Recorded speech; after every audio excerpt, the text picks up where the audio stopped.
Forgiveness. It's a hard thing to do sometimes.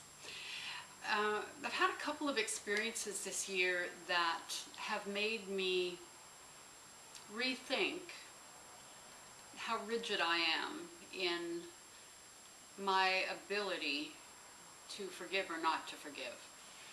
One of them was my ex-husband who passed away a couple of months ago. And last year I was very upset with him, and I felt that I just had no use for him and would never talk to him again. I'd had it.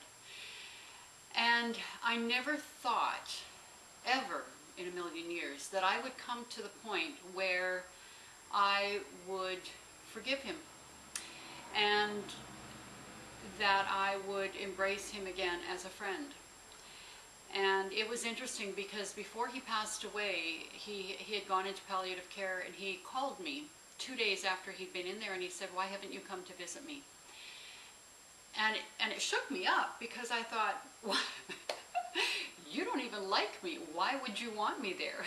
When you're in the state of, or the position in life that you're at, you want people around you that absolutely love you, that adore you, and people that you love and that you adore.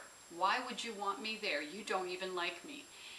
And it was interesting because we talked for a while. He said, no. He says, I really want you to come. I need you to come. So I went with my daughter, and I ended up having some very good conversations with him. And I saw another side of him, a much softer side than I'd seen in the past. And it made me rethink about how judgmental we are. And it's not to say that the things that happened between us were not hurtful, and that the things that went on in the past were right. But people can have a change of heart. And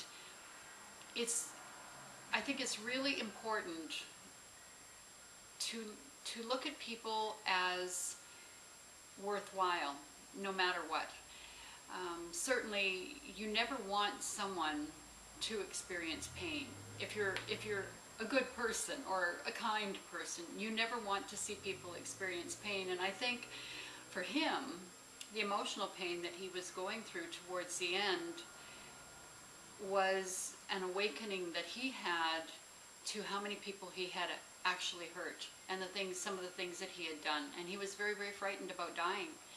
And I remember him talking to my daughter and being very, very concerned about how many people he'd hurt and what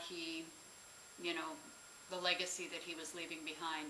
What I thought was really cool was the fact that because he made amends with so many people, that when he passed away, his room was like a Polish party. There was nobody else in the hospice that had as much attention and as much love and joy around him as he did. And it made me feel really good that I was able to be there for him in the last couple of days. I stayed overnight one night just to make sure that he was okay, because he kept trying to get out of bed. We didn't want him to fall and hurt himself. And it really was probably one of the best nights I have had with him in a very long time, because we were able to have a conversation, a great conversation. My niece and nephew were there, and we had a really wonderful evening with him. And in the end, although he was very worried about it, he left knowing he was extremely loved. And so I think that forgiveness is something that we can all do if we're willing, and that we should never really give up on someone. Anyway, I'm getting all teary-eyed, so I think this is it for today, and I hope you have a wonderful week.